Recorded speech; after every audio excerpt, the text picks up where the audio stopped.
Hey guys, TC Made with TC Gaming. Wanted to bring you a video real quick based on Dungeon Architect and a video I just saw on YouTube earlier today. Ali Akbar, the creator of Dungeon Architect, put up a video about a procedural level generation for Unreal Engine 5. I said I'm going to take a look at it. What he's actually got in here is he's taken the City of Brass asset packs that are free on the marketplace, and he's incorporated them with Lyra game engine as part of a sample to show you how easy it is to work with Dungeon Architect. Well, when I saw this, I didn't realize that he actually incorporated it into his package, and I was like, oh, that's great. You know, I wish you would include or sell various theme files for these popular asset packs, kind of like the one you're showing here. I always wanted him to come up with a business model where he would actually do like, a theme pack for, let's say, Cinti, the Cinti Dungeon pack, and then sell the theme file. I'd buy the theme files for $10 a piece or something, just because for me it's always a hassle to try and figure out how to lay these out to make them look good, and his always comes out so nice. But anyway, I wanted to show you real quick, if you have Dungeon Architect and UE5 and Lyra and everything, what this actually looks like. So if you go in there and inside of your launcher, if you don't have the sample for Lyra, you can go in here. Lyra starter game can be downloaded and added to your library. If you go into your library and you have Dungeon Architect, you can install that to version 5 of your engine. If you take the Lyra starter game and you have it from here, you can say create project. I created a default project, Lyra starter game there. When you launch that, Dungeon Architect can be turned on by going to edit plugins, go in here to installed, and just flip on Dungeon Architect and restart your project. Now once you do that, you'll see this Dungeon Architect panel pop up. And again, I didn't realize he had all this in here when I made my comments. I kind of feel like I should have checked this out first, but hopefully it motivates him to build some other stuff that he can sell and release. But anyway, Dungeon Architect, if you click on it, he's got samples in here. Here's the one for City of Brass Sand and City of Brass Garden. Now, if you click on these files, you make sure your window's expanded out. If it's not, you have to scroll down a little bit to get to it, so this might be like this. But if you expand this out, you can actually see this video, the environment packs, the docks, everything else. And basically what you can do is if you hit City of Brass Environment, it would take you out to the marketplace where you can download this. If you download it, you open it up in the launcher, you can say add to a project, and you just go and pick whatever your thing is. Like I had Lyra starter game and add to project. And you do the same thing for both of those, for the one that's under City of Brass Environment, and then also the props. Once you've installed these two things, you can hit clone scene, and what it does is it brings in a map file using these assets. Now again, he has two of them on there, so if you looked at that real close, he's got this one's for the internal city, the sand city, and the other one, of course, in here for samples is he had it listed as, where'd it go, City of Brass for, it's because I got this window cranked way up. City of Brass Garden, which is the other one. So the same thing. These are the same asset packs as the other one. It's just different scenes. So you just have to clone the scene there. When you go to clone scene, they'll ask you where you want to put it. So I created just a Dungeon Architect folder and brought it in there, and it creates map COB Garden as the name I gave it. Or actually, I think maybe it might be called map COB Garden anyway. So you bring that in. And then what I did with mine is I went from the DA folder, I just moved that down to where the other maps are in Lyra, because the way Lyra is set up is if you have things in the right directories, it's just easy to find stuff and add it to the navigation menus. So if you go to Settings and you go Show Engine Content, Show Plugin Content, inside of Lyra you'll find a folder down here called Plugins, and then there's your Lyra content. And you also have the shooter map and shooter core content. So under shooter maps content, if you go down in here under system, or actually under maps, this is where all your maps will be. So I just would literally go in here from my DA folder, and I said drag this map down and dump it in this maps folder. The reason I did that is because now it's available when you go to add this to a playlist, so that you can go in here and say playlists, and you can create a copy of one of these and just point to it. So, for example, I already did one for the City of Brass Sands Team Deathmatch. And I just copied that from Expanse Team Deathmatch. So if you go over here and say duplicate, and I'll just say DA for data asset underscore, and I'm going to call this COB, and I'll call it, this was the garden, and I'll put a TDM on the back of it for Team Deathmatch because that's what I duplicated. If you open this up, now what you can do is the map ID can be picked from here, and since you move that map into the proper folder under shooter maps, you can see this now. If you don't see these, it's because you didn't move them down. So under COB garden, would pick that. We can go in here. I left it at shooter game elimination mode, but you could also pick control points if you wanted to. And I'm going to just change the title of this to COB garden, and we'll call it TDM. And for the tile that's in here, if you have a texture or whatever, I'll just grab one for this. Let's just make it simple. I don't even know what that is, but it'll be the thing that shows up in our experience. And also I'm putting in here our max player count is going to be 16. So if I have that in there and we go to the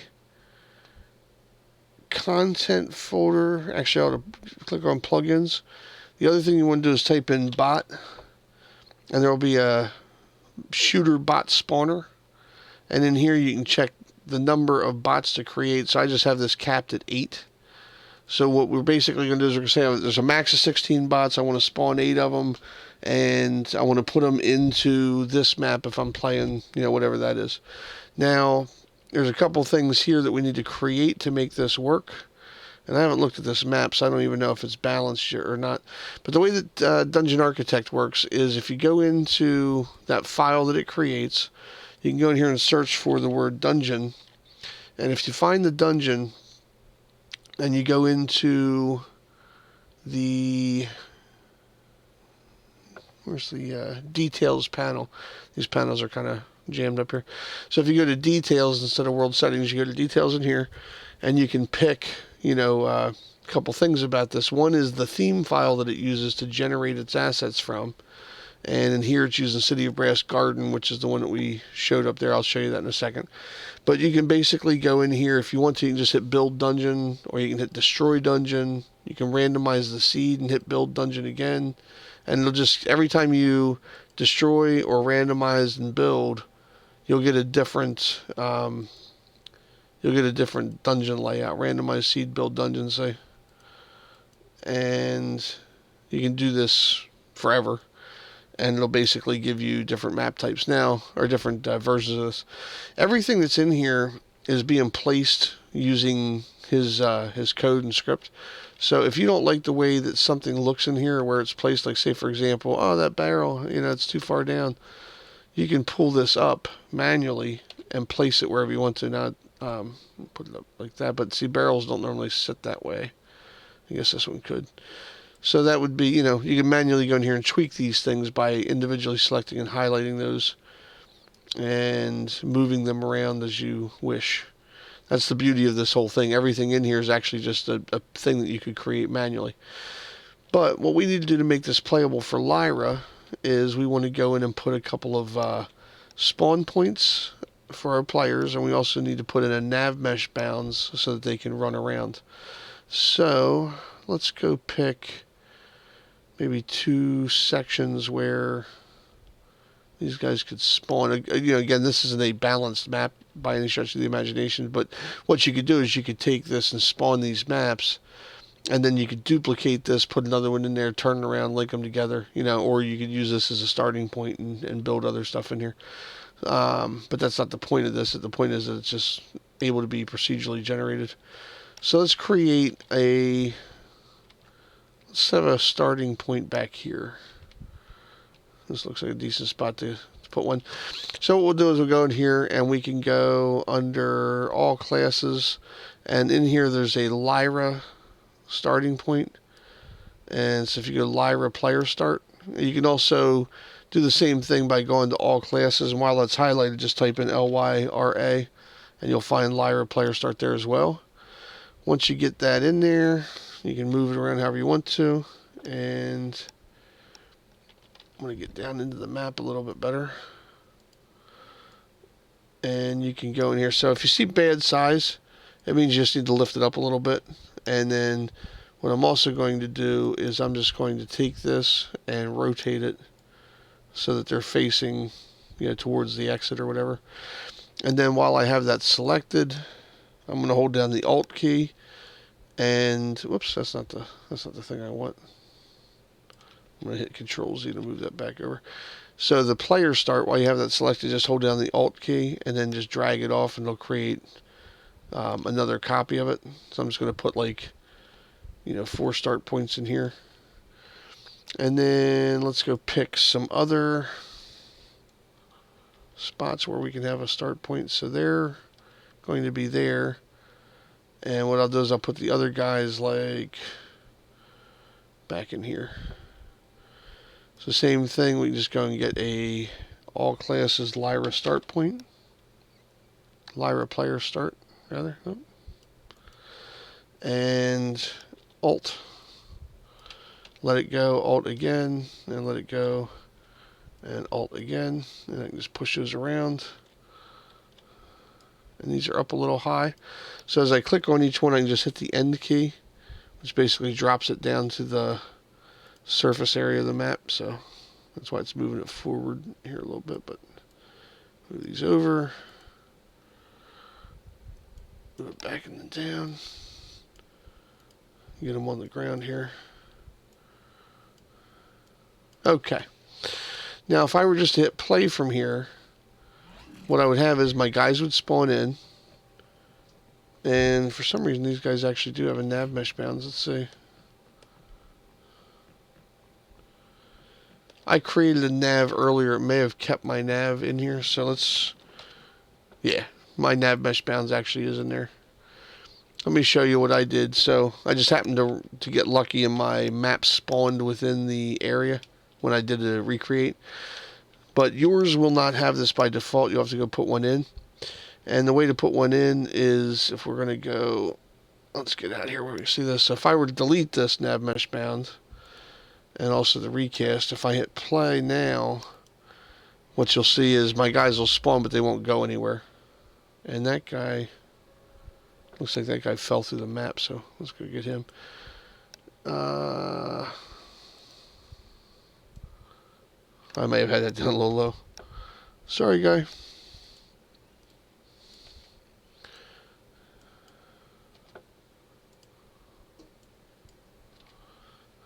Let's see what happens now. Yeah, now they're all up where they should be. Okay, but again, they're not going to run around because they don't have a Nav Mesh Bounds volume. So in order to create one, what I do is I go zoom way out here like this, and I just go into this drop down, and under volumes, you can find the first thing here is Nav Mesh Bounds volume. Again, if you don't see it, you can go to all classes and then type in nav, and it'll filter down for it. So Nav Mesh Bounds volume, if you create one, it'll drop it out into the world like so. And what we want to do is we kind of want to get this so that it covers our entire map. And what's tough for these sometimes is trying to figure out where they're at and where they're going, So what I normally do is I just highlight the thing and I go in here and I just say 0, 0, 0. And it moves it down. Now I can double click and go down to it. And you'll see I'm actually right on the surface of the map here at the 0 origin point. And our nav mesh, we want it to be the size of the map or bigger. And we want it to be at least deep enough so that this surface area is covered in. And sometimes it's hard to figure out where all that is. So what I do is I go up here, and the first things I start with my scale on the X and Y axis. And I'm going to go in here and make this 20. And then I'll go over here and make this 20.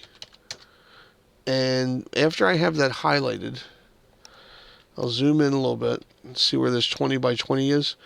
I'm going to hit the P key and see if it generates any data. And if I don't see anything, what that means is that my Nav Mesh Bounds is up too high and it's not down into the ground. See how that little orange double line goes down in there?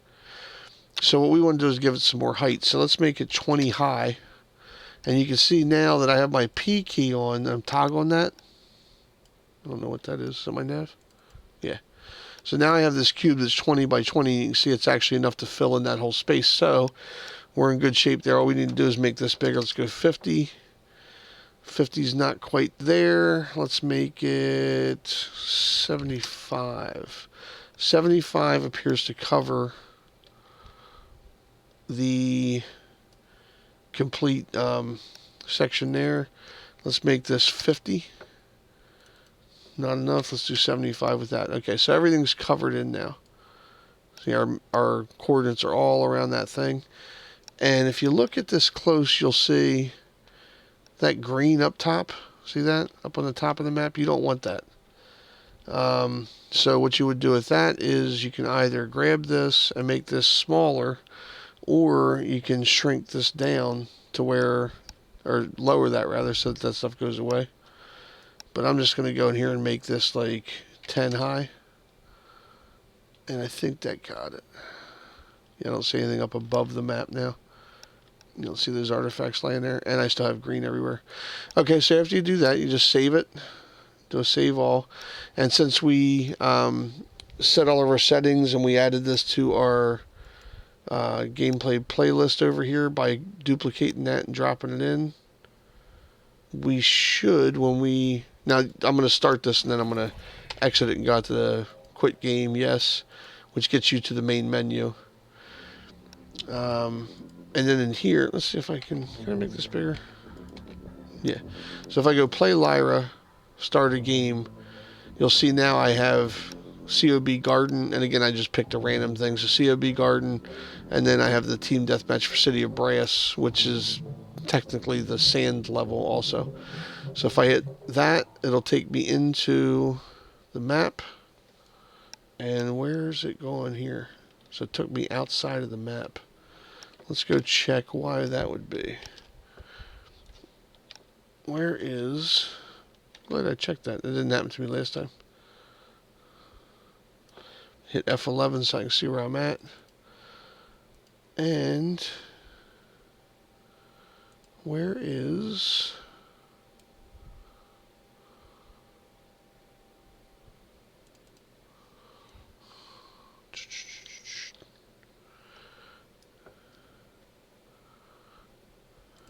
Lyra player. Oh, see, there's a Lyra player start that's outside of the map.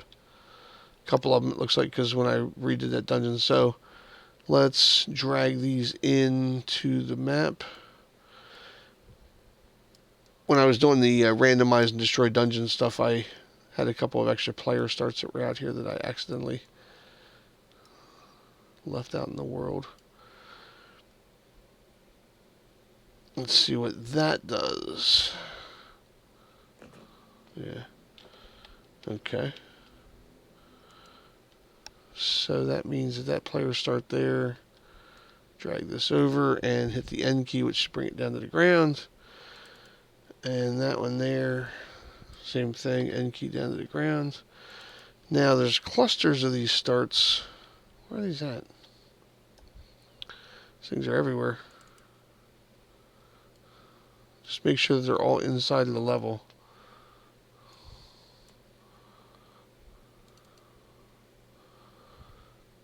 So this looks like the pile of them that I did earlier.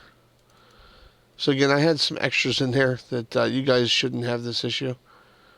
But mine will have that issue because I didn't do them right. Let's see. I don't want to steer you bad here.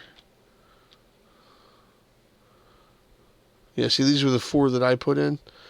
So there's 4 there, which is this 4, 5, 6, and 7. Where's 8, 9, 10, and 11. Okay, so that means I'm just going to get rid of these other 1 through 4s because they're not really the ones that I put in there. And it shouldn't matter. Yeah, it gets everybody in the right spot there. Back where we actually wanted. Those are just artifacts from a previous thing I was working on. I left them in there. You won't have that issue. And again, if we hit quit game, got to the main menu. See if I can blow this up. Play Lyra, start a game, COB Garden. So there we go. And there's other stuff you can put in here. You know, there's all your jump pads and everything else that you have in the regular Lyra menus and Lyra games are available to drag out here for extended gameplay. Or not extended gameplay, but to make the gameplay the same way as it would be. Where are these guys at? Oh. Over here in this courtyard area. What you'll find sometimes too is these guys will have choke points where 3 or 4 of them are trying to run through, and then they see your bots, and so they back up. But again, this is just an example to get you started with the idea of being able to use something like Dungeon Architect to populate a real quick game map using some of the free assets that are on the marketplace if you have Dungeon Architect. All right. So my name is TC Made with TC Gaming. Hopefully you guys are having a great, fantastic weekend. I don't know if anything's on sale right now. I know there's a lot of like deep sales going on, so check it out. Again, Dungeon Architect, City of Brass assets are free, and the Lyra Starter Project is free. Take care of yourselves, be safe, and I'll see you in a future video. Take care.